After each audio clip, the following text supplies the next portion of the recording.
প্রথমত এই ভিডিওটা আমার আপলোড করার কোনো ইচ্ছে ছিল না। আচ্ছা, কিন্তু কালকে হঠাৎ ওপর থেকে যমরাজ আমাকে ফোন করে। ঠিক আছে। আমি জানি না আমার দোষটা কি, শুধু এইটুকুই আমি জানি যে সাইয়ারা মুভিটা দেখে পরে আমি কোনো রকম কোনো কান্নাকাটি করিনি, কারণ ছোটবেলায় বেদের মেয়ে জশনা দেখার পরে আমার সব কান্নাকাটি মুছে গেছে, ধুয়ে মুছে সাফ হয়ে গেছে। কিন্তু যমরাজ আমাকে একটাই কথা জানিয়ে দিয়েছে ক্লিয়ারলি, আমি সাইয়ারা মুভি দেখে যেহেতু কাঁদিনি, তার জন্য আমাকে একটা মন খারাপ করা পোস্ট ফেসবুক, ইউটিউব, ইনস্টাগ্রামে দিতে হবে, নাহলে আমাকে কোনোদিনই স্বর্গে পাঠানো হবে না। আমি জানি আমি স্বর্গে যাব না, কিন্তু যেহেতু যমরাজ বলছে তাই আমার মানে করতে তো হবেই, না হলে আমাকে নরক স্থান দেবে না।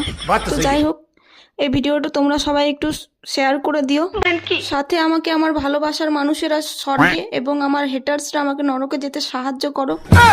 এই ভিডিওটা কি যমরাজ আমাকে নিজের প্রোফাইলে আপলোড করতে হবে? আচ্ছা ঠিক আছে।